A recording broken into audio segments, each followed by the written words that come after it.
Drake is doing it again. He is setting another trend, ladies and gentlemen. This time, he's being sued yet again.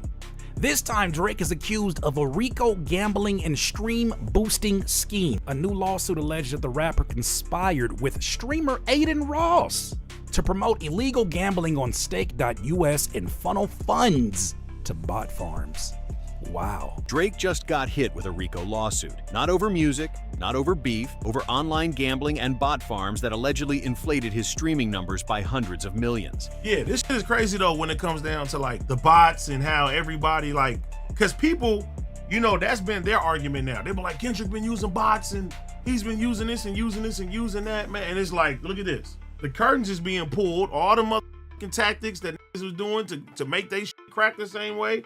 Can't do that shit no more. On January 2nd, 2026, a class action lawsuit was filed in New York federal court naming Drake, streamer Adin Ross, and the gambling platform Stake. The allegations, a scheme involving fake accounts, manipulated streams, and deceptive gambling practices that allegedly generated billions for Stake while hooking young fans on gambling. Boy, Drake, you done opened up Pandora's box, and you know what they say about that. Ain't no closing. I'm gonna say something. I watched this video and it said the whole fans' obsession about inflating numbers or faking streams is Drake's creation.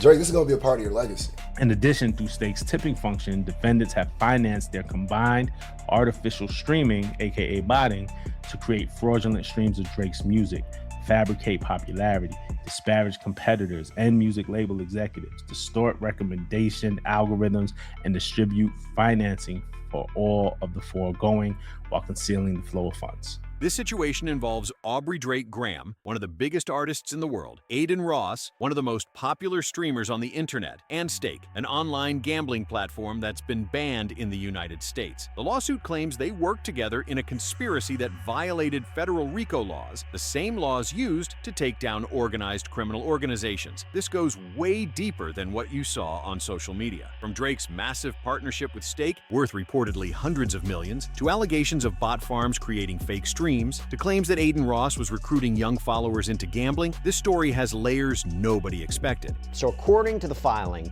both of these men were allegedly paid promoters of the online casino.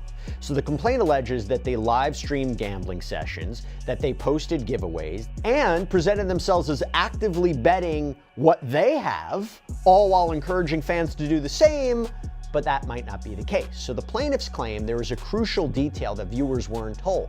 The lawsuit alleges, quote, though Drake and Ross purported to be gambling with their own online casino cash, it was in fact provided to them by the house. It looked real enough to influence viewers into wagering their own money, but that wasn't the case. Here's what actually went down. Let me break down the allegations, the evidence, how this all connects, and what this means for one of hip-hop's biggest stars. Let's start from the beginning. To understand this, you gotta know how Drake got involved with Stake in the first place. A special surprise for all my true gamblers tonight. Mr. Drake shocked everyone with his new and frantic collaboration. Let's take a look at this. Here's my surprise for you. I'm launching my new platform and no more Stake on my streams.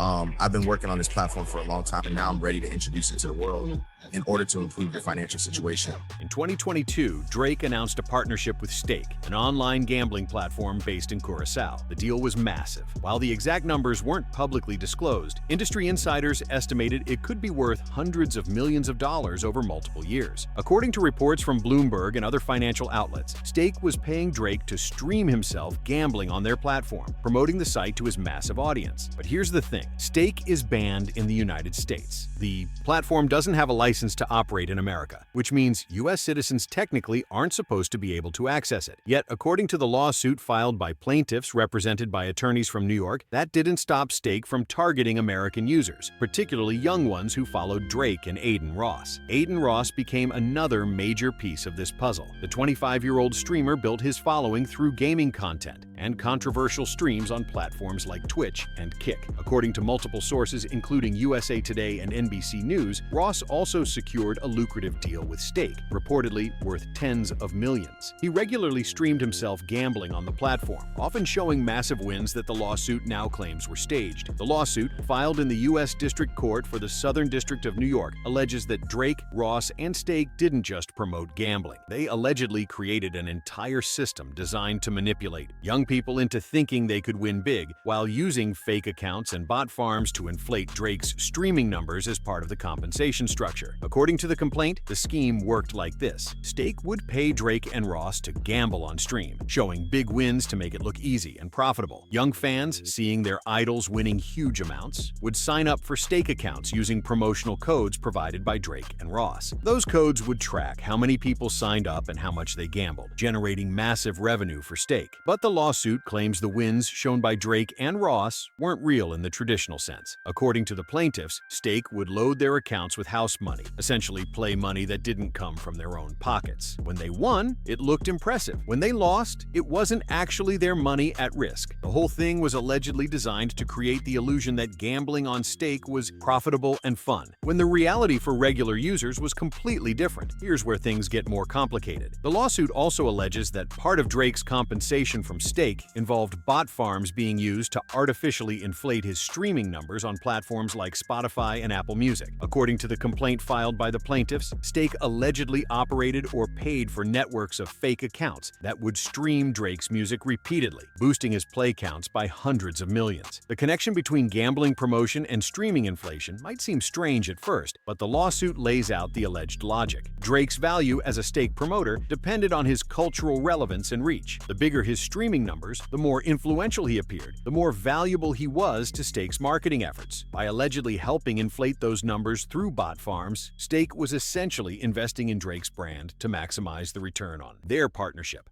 The lawsuit cites specific numbers. According to the complaint, Drake's streaming numbers saw unusual spikes during the period of his Stake partnership, with billions of additional streams that the plaintiffs claim couldn't be explained by organic growth alone. The complaint alleges that forensic analysis of streaming patterns revealed characteristics consistent with bot activity, including streams from accounts with no other listening history, streams that happened at inhuman speeds, and geographic patterns that didn't match Drake's typical audience distribution. Now, this is when things really popped off. The lawsuit was filed on January 2, 2026, just days ago. The lead plaintiff, whose name appears in court documents, is suing on behalf of a class that could include thousands of people who allegedly lost money gambling on Stake after being influenced by Drake and Ross's promotions. According to Pitchfork and multiple other outlets, the complaint runs over 90 pages and includes detailed allegations about how the alleged scheme operated. The lawsuit invokes RICO, the Racketeer Influenced and Corrupt Organizations Act, a federal law originally designed to prosecute organized criminal enterprises. Using RICO in a case like this is significant because it allows plaintiffs to sue not just for the harm they directly experienced, but for being victims of an ongoing criminal enterprise. The complaint alleges that Drake, Ross, and Stake formed an association, in fact, which is the legal term for a group that works together toward a common goal, in this case, allegedly defrauding consumers. According to court documents, the three parties allegedly coordinated their activities to maximize profits from the gambling scheme while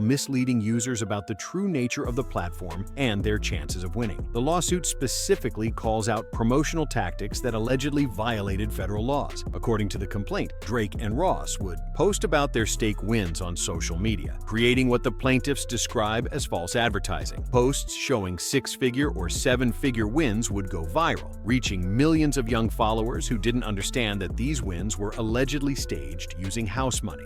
One example cited in the lawsuit involves a stream where Drake allegedly won over $800,000 in a single session. According to the complaint, this win was shared across social media platforms, generating millions of impressions. Young fans saw it and thought, if Drake can win that much, maybe I can too. But the lawsuit alleges Drake was gambling with Stake's money, not his own, making the whole display deceptive. The complaint also details how the alleged bot farm scheme worked to boost Drake's streams. According to court documents, Stake allegedly paid for or operated networks of fake accounts across multiple streaming platforms. These accounts would be programmed to stream Drake's music on repeat, often playing the same songs hundreds or thousands of times from single fake accounts. The lawsuit claims this had multiple benefits for the alleged conspiracy. First, it inflated Drake's official streaming numbers, making him appear more popular and culturally relevant than organic listening alone would justify. Second, it generated significant revenue for Drake through streaming royalties. Third, it maintained his status as one of the most streamed artists in the world, which enhanced his value as a stake promoter. According to the complaint, the bot farms allegedly generated hundreds of millions of streams across Drake's catalog. The lawsuit cites analysis suggesting that during certain periods, as much as 30% of Drake's streaming activity may have come from fake accounts. If true, this would represent one of the largest streaming fraud schemes in music history. The allegations about Adin Ross focus on how he allegedly recruited his young audience to stake. According to the complaint, Ross's follower base skews heavily toward teenagers and young adults, many under 21 years old. The lawsuit claims Ross knew his audience was predominantly underage or barely legal, yet he aggressively promoted stake gambling anyway. Court documents cite specific streams where Ross allegedly encouraged viewers to sign up for stake using his promotional code. The lawsuit claims he made statements suggesting gambling was an easy way to make money, that wins were common, and that his own success proved anyone could win big. According to the plaintiffs, these statements were knowingly false and designed to recruit vulnerable young people into a gambling platform where the odds were stacked against them. The complaint also addresses Stake's role in the alleged conspiracy. According to court documents, Stake knew it was operating illegally in the United States, but took steps to circumvent restrictions. The lawsuit alleges Stake used VPN detection workarounds, accepted payments through cryptocurrencies to avoid banking regulations, and specifically targeted American users despite being banned from operating in the country. The plaintiffs claim Stake's business model depended on recruiting high-profile promoters like Drake and Ross to give the platform legitimacy and cultural cachet. By associating with major celebrities, Stake allegedly made itself seem more trustworthy and appealing to young users who might otherwise be skeptical of an offshore gambling site. The hip-hop community and streaming world both reacted fast when this dropped. Twitter and Instagram immediately exploded with reactions. Within hours of the lawsuit being filed, Drake's name was trending worldwide. Hip-hop blogs, mainstream news outlets, and legal analysts all started covering the story. The allegations were too big to ignore. RICO charges, bot farms, gambling schemes. This wasn't typical celebrity gossip. Peter Rosenberg from Hot 97 was one of the first media figures to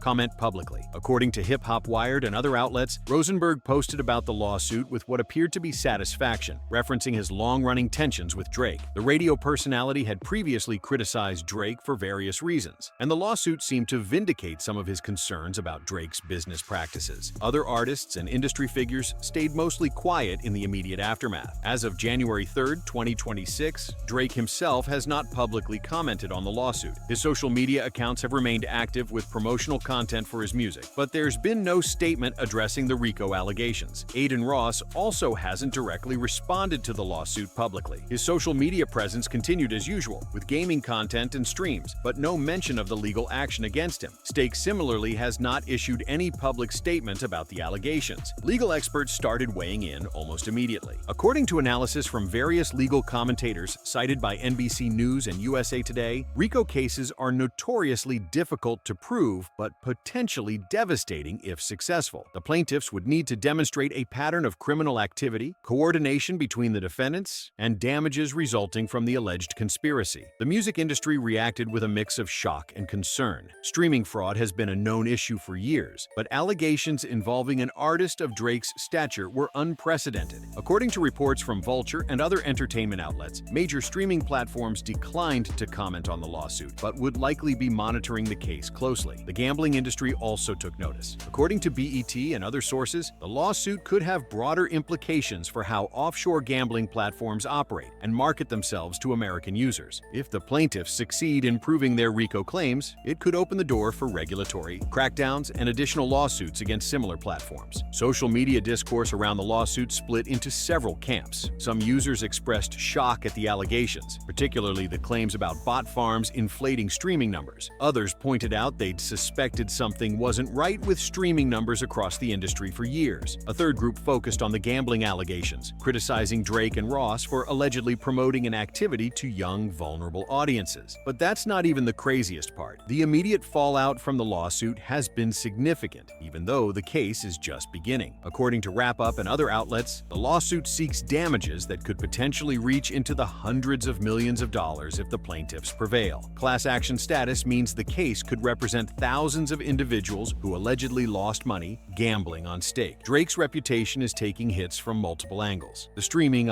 fraud allegations strike at the heart of his commercial success. If proven true, it would mean a significant portion of his streaming dominance, which has been a major talking point in debates about his cultural impact, was artificially inflated. That changes the conversation about his place in hip-hop history. The gambling promotion allegations carry different but equally serious implications. Hip-hop has always had complicated relationships with various vices, but actively promoting gambling to young fans crosses lines that many in the industry might find indefensible. The fact that the alleged promotion involved deceptive tactics makes it worse. For Adin Ross, the lawsuit threatens his entire career model. His brand is built on appearing relatable and authentic to his young audience. Allegations that he knowingly deceived his followers to profit from a gambling scheme could permanently damage the trust that makes his content work. Sponsors and platforms may distance themselves to avoid association with the allegations. Stake faces potentially existential threats from the lawsuit. If the RICO allegations stick, the platform could face criminal prosecution in addition to civil liability.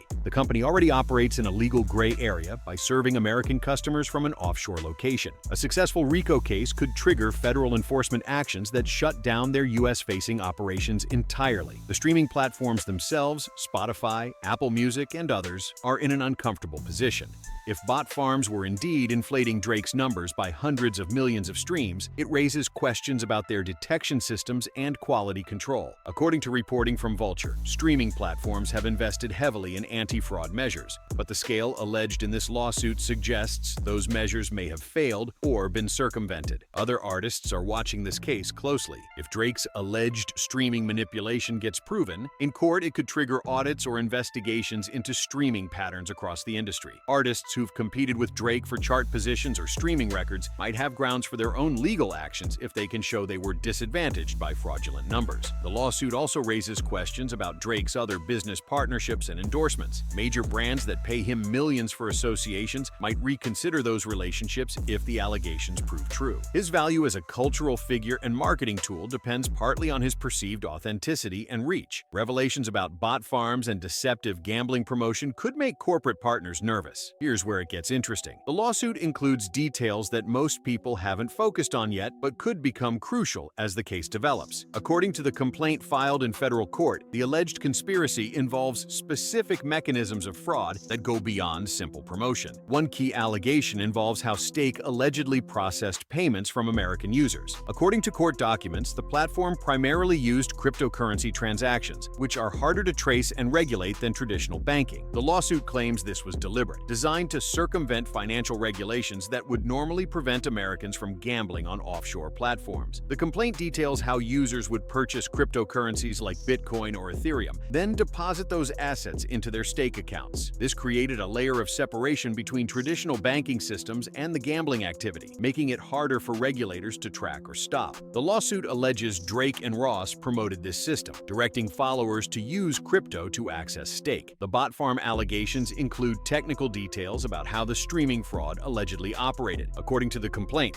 the fake accounts used to inflate Drake's streams showed several telltale signs of manipulation. They would stream songs at times that didn't match normal human listening patterns, like playing the same track on repeat for 12 hours straight. They originated from IP addresses that didn't match Drake's typical audience geography. They showed no other listening history beyond Drake's music. The lawsuit claims these patterns were obvious enough that streaming platforms should have detected them, raising questions about whether the platforms looked the other way because Drake was generating massive revenue for them. That's not alleged in the lawsuit directly, but the implications are there. If the fraud was this extensive and platforms didn't catch it, was it negligence or willful blindness? Another layer involves the structure of Drake's deal with Stake. According to the complaint, his compensation wasn't just a flat fee for promotion. It allegedly included performance bonuses tied to metrics like how many users signed up using his promotional codes and how much those users gambled. This created direct financial incentives for Drake to maximize the number of people he could convince to join Stake, regardless of whether gambling was actually in their best interest. So that's where we're at with this whole situation. As of January 3rd, 2026, the lawsuit is in its earliest stages. The complaint has been filed, but Drake, Ross, and Stake have not yet filed formal responses to the allegations. Under federal civil procedure rules, they'll have 21 days from being served with the complaint to file answers or motions to dismiss. Legal experts quoted by NBC News and other outlets predict the defendants will likely file motions to dismiss, arguing the case doesn't meet the legal standards for RICO, or that the plaintiffs haven't adequately alleged harm. These motions could take months to resolve. If the case survives dismissal, it would move into discovery, where both sides would exchange evidence and documents. Drake continues to operate publicly as if the lawsuit doesn't exist. His social media presence remains active, promoting music and other projects. According to Pitchfork and other outlets, he has not canceled any scheduled appearances or partnerships. Publicly, it's business as usual, though behind the scenes, his legal team is presumably working on their response. Adin Ross similarly has not acknowledged the lawsuit publicly. His streaming schedule continued normally in the days after the filing, with gaming content and collaborations with other creators. There's been no indication he's changed his approach to content or partnerships because of the legal action. Keep your eyes on several things moving forward. First, whether Drake, Ross, and Stake file motions to dismiss or let the case proceed. Their legal strategy in the early stages will reveal how seriously they take the allegations. Second, watch for class certification decisions. If the court grants class action status, the stakes increase dramatically for all defendants. Third, monitor whether streaming platforms make any statements or changes to their fraud detection systems. If this lawsuit generates enough attention, platforms may feel pressure to demonstrate they're taking streaming manipulation seriously. Fourth, watch for other artists or industry figures commenting on the allegations. The longer Drake stays silent, the more noteworthy it becomes. The class action certification process will also be crucial. According to USA Today, the plaintiffs need to convince the court that their case is suitable for class action treatment, meaning there are enough similarly situated people with similar claims to justify handling them all together. Defendants often fight class certification aggressively because it dramatically increases their potential exposure. Fifth, pay attention to any regulatory response. The allegations in this lawsuit could trigger investigations by federal agencies that oversee gambling, consumer protection, or financial crimes. If prosecutors see potential criminal violations, they could launch their own investigation separate from the civil lawsuit. The Federal Trade Commission could get involved if they believe deceptive marketing practices occurred. The Securities and Exchange Commission might look into whether any securities laws were violated if publicly traded companies are connected to the alleged scheme. The gambling aspect of the lawsuit taps into broader societal concerns about how betting is marketed to young people. Sports gambling has exploded in recent years, with major athletes and celebrities promoting platforms to their followers. Allegations that this promotion involves deception or targets vulnerable audiences could trigger regulatory responses that affect the entire industry. States that have legalized gambling might reconsider their oversight of promotional activities. Congress could hold hearings about online gambling marketing to minors. For Drake, this lawsuit comes at an interesting point in his career. He's already established as one of the most successful artists of his generation, but he's also faced increasing criticism about authenticity, ghostwriting allegations, and questions about the substance behind his commercial dominance. A proven case of streaming manipulation would validate some of those criticisms in ways that could permanently alter his legacy. The technical allegations about bot farms and streaming manipulation could have ripple effects across the music industry. If this case goes to trial and evidence of systematic fraud gets presented publicly, it could expose vulnerabilities in streaming platforms' detection systems. Other artists might face questions about their own numbers. The entire streaming economy could face a crisis of legitimacy. Record labels might demand audits of their artists' streaming data. Award shows that use streaming metrics for nominations could reconsider their criteria. The bigger picture here shows how complicated the relationship between entertainment, social media promotion, and consumer protection has become. Drake and Ross allegedly use their cultural influence to promote an activity that's illegal for most of their audience, while simultaneously manipulating metrics to enhance their own commercial value. That combination of deception and exploitation is what makes this case potentially significant beyond just these defendants. Now I want to hear from you. What do you think about these allegations against Drake, Adin Ross, and Stake? Do the plaintiffs have a real case here, or is this going to get dismissed? Should streaming platforms be doing more to detect bot farms? How do you think this affects Drake's legacy if the allegations prove true? Drop all your thoughts in the comments below. I read every single one, and I want to know where you stand. stand on this. If this breakdown gave you the full story on Drake's RICO lawsuit and kept it real from start to finish, do me a favor and smash that subscribe button. Hit the notification bell too so you don't miss any updates on this case as it develops. Trust me, there's going to be more to this story, and you'll want to be here when the next chapter drops. Share this video with anyone who's been following Drake or anyone who needs to understand what really went down. The more people who know the full story, the better the conversations we can have about it. And if you want to see more deep dives like this on major hip-hop stories, let me know in the comments what situations you want me to break down next. I'm here to give you the facts without the fluff, and your support keeps this going. Thanks for watching, and see you in the next video.